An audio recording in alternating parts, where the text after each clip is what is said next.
Hello everyone, welcome to my YouTube channel. Ang gagawin natin guys is maglilinis tayo ng 3-piece induction motor gamit ang handrail at saka yung brass na bilog. Yun na po guys oh.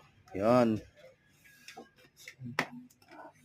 So ngayon, pagkatapos yan is magpipinting po tayo. Yan po guys, pinintura na po natin yung vibrator motor. Yan po guys. So ang color na paint na yan ay River Blue. Yun po ang paborito naming color guys. River Blue.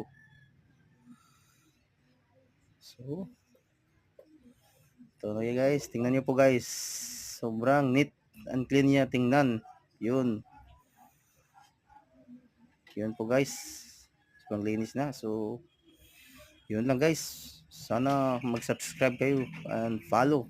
Thanks and God bless all.